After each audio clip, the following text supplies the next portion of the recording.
rolling along, rolling along, rolling along through the nation, freedom's car, emancipation. One day, some 30 years after the Civil War, a man named Homer Plessy boarded a train in New Orleans, Louisiana, to ride 60 miles to Covington, Louisiana. Plessy, who had 1/8 Negro blood, sat down in a vacant seat on the train and was immediately ordered to move by the conductor. Ticket? Ticket? This car for whites only. Under Louisiana law, you must sit in the separate car for Negroes. That law is unconstitutional. I refuse to move. Then you're under arrest. Officer. Yeah? Remove this man.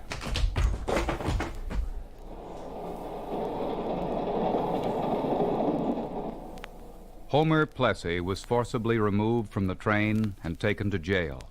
The entire episode was over in a short time, but in 1896 it resulted in a United States Supreme Court decision entitled Plessy versus Ferguson, which legally set a pattern of segregation in the United States for almost 60 years, a pattern based on the doctrine of separate but equal facilities for the white and Negro races. Why, and why to the war, young man? Did a man ever fight for a holier cause than freedom and flag and equal laws? Why?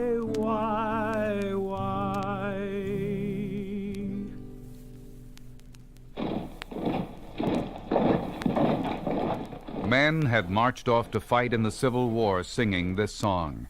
After the war was over, Congress took steps to make sure that every citizen, including the newly freed slaves, would indeed enjoy equal laws.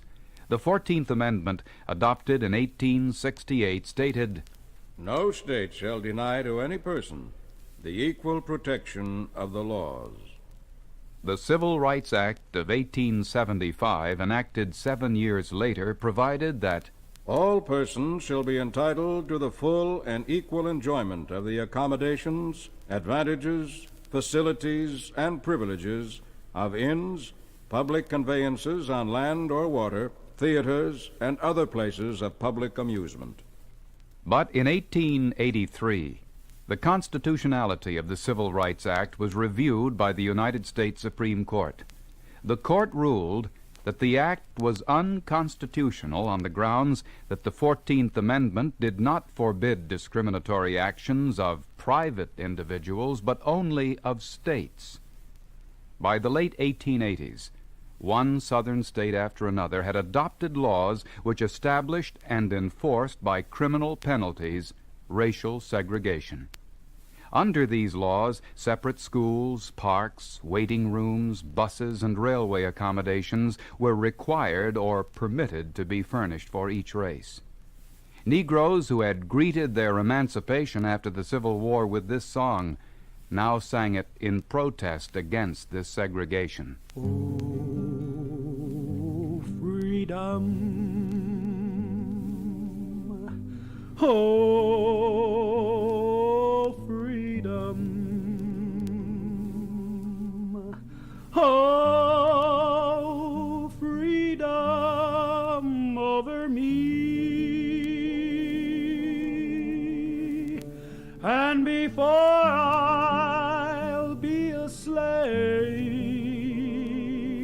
I'll be buried in my grave and go home to my Lord and be free.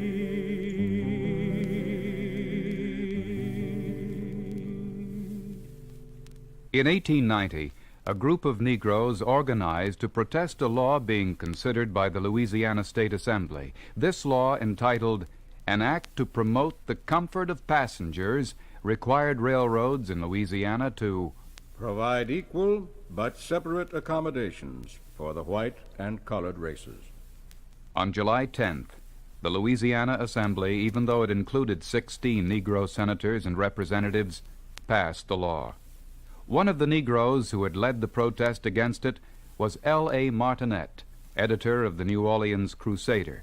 Believing the law was unconstitutional, he decided to challenge it in the courts with the help of a New York lawyer, Albion Tourguet. Homer Plessy, who was only 1/8 Negro and could easily pass for white, was selected to make the test case. After Plessy was arrested and put in jail for refusing to move to a separate railroad car for Negroes, the case went to a Louisiana court before Judge John H. Ferguson. In 1893, this court ruled that the separate but equal state law did not violate the 14th Amendment. The case of Plessy versus Ferguson was then appealed and eventually went to the United States Supreme Court. There, in 1896, Plessy's lawyer, Tourguet, attacked the Louisiana law with scorn. This act is intended to promote the happiness of one class by asserting its supremacy and the inferiority of another class. Justice is pictured blind, and her daughter, the law, ought at least to be colorblind. After the United States Supreme Court deliberated the case, Justice Henry B. Brown delivered the majority opinion in the Plessy-Ferguson decision, opening with these words. This case turns upon the constitutionality of an act of the state of Louisiana passed in 1890, providing for separate railway carriages for the white and colored races. The constitutionality of this act is attacked upon the ground that it conflicts both with the 13th Amendment to the Constitution, abolishing slavery, and the 14th Amendment, which prohibits certain restrictive legislation on the part of the states. The majority opinion of the court dismissed any violation of the 13th Amendment on the part of the Louisiana law, arguing that a law or statute making a legal distinction between the two races did not destroy their legal equality. A statute which implies merely a legal distinction between the white and colored races, a distinction which is founded in the color of the two races, and which must always exist as long as white men are distinguished from the other race by color, has no tendency to destroy the legal equality of the two races, or to reestablish a state of involuntary servitude. The Supreme Court then answered the argument that the Louisiana law conflicted with the 14th Amendment. The court's majority opinion was that the 14th Amendment did not intend to do away with distinctions based on color in special relationships, and that Louisiana was merely using its police power to separate the races as in the case of schools. Chief Justice Brown stated it this way. The object of the amendment was to enforce the absolute equality of the two races before the law, but it could not have been intended to abolish distinctions based upon color, or to enforce social as distinguished from political equality, or a commingling of the two races upon terms unsatisfactory to either. Laws requiring their separation in places where they are brought into contact do not necessarily imply the inferiority of either race to the other, and have been generally recognized as within the competency of the state legislatures in the exercise of their police power. The most common instance of this is connected with the establishment of separate schools for white and colored children. The Supreme Court then expressed the majority opinion that the Louisiana law should be judged on its consideration of the established customs of the people of the state. The case reduces itself to the question whether the statute of Louisiana is a reasonable regulation, and with respect to this, there must necessarily be a large discretion on the part of the legislature. In determining the question of reasonableness, it is at liberty to act with reference to the established usages, customs, and traditions of the people, and with a view to the promotion of their comfort and the preservation of the public peace and good order. Gauged by this standard, we cannot say that a law which requires the separation of the two races in public conveyances is unreasonable. The Supreme Court next answered the argument used by Homer Plessy's lawyer that a law separating the races debased the Negro race and labeled it inferior. We consider the underlying fallacy of the plaintiff's argument to consist in the assumption that the enforced separation of the two races stamps the colored race with a badge of inferiority. If this be so, it is not by reason of anything found in the Act, but solely because the colored race chooses to put that construction upon it. The argument necessarily assumes that if the colored race should become the dominant power in the state legislature and should enact a law in similar terms, it would thereby relegate the white race to an inferior position. We imagine that the white race would not acquiesce in this assumption. Nor, stated the Supreme Court, did it believe that laws could make the two races socially equal. The argument also assumes that social prejudices may be overcome by legislation, and that equal rights cannot be secured to the Negro except by an enforced commingling of the two races. We cannot accept this proposition. If the civil and political rights of both races be equal, one cannot be inferior to the other civilly or politically. If one race be inferior to the other socially, the Constitution of the United States cannot put them upon the same plane. The judgment of the court below is, therefore, affirmed. Thus, the majority opinion of the United States Supreme Court upheld the law of Louisiana and ruled it did not violate the United States Constitution. But there was one lone dissenter in the court, Justice John Marshall Harlan. Ironically, Justice Brown, who delivered the majority opinion of the court, was a Yale man from the state of Michigan. Justice Harlan, who dissented, was a Southerner from Kentucky. He opened his dissenting opinion with these words: In respect of civil rights common to all citizens, the Constitution of the United States does not, I think, permit any public authority to know the race of those entitled to be protected in the enjoyment of such rights. Indeed, such legislation as that here in question is inconsistent not only with that equality of rights which pertains to citizenship, national and state, but with the personal liberty enjoyed by everyone within the United States. To Justice Harlan, the principle at stake was personal liberty of all citizens as guaranteed by the United States Constitution.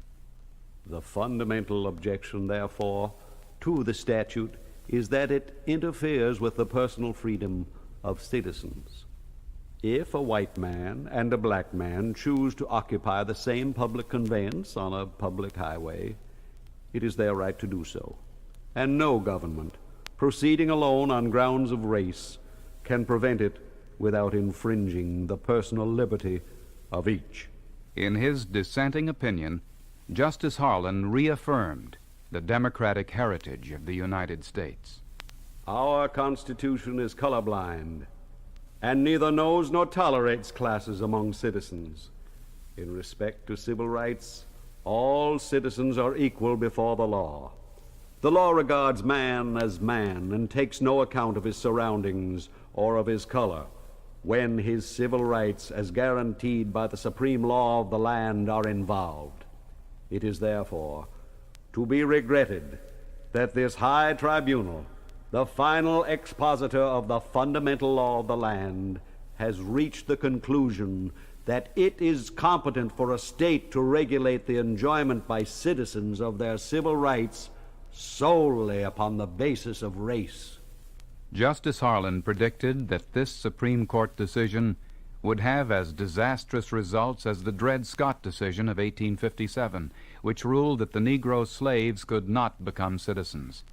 He pointed out that the 13th, 14th, and 15th Amendments to the Constitution had erased this ruling, and he concluded with these words: I am of the opinion that the statute of Louisiana is inconsistent with the personal liberty of citizens, white and black, in that state, and hostile to both the spirit and letter of the Constitution of the United States. For the reasons stated, I am constrained to withhold my assent from the opinion and judgment of the majority. The Plessy versus Ferguson decision of the Supreme Court made lawful the separate but equal doctrine. Its effect went far beyond the use of railroad facilities. It provided the legal basis for segregation laws dealing with drinking fountains, restrooms, hotels, schools, parks, theaters, and other public facilities all over the South and in some states in the North. Thus, in 1896, the Plessy-Ferguson decision established segregation as a way of life in the United States.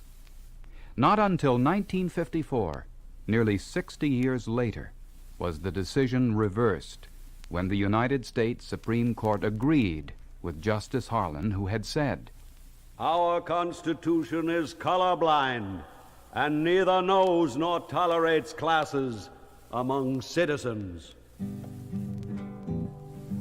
Rolling along, rolling along, rolling along through the nation, freedom's car, emancipation.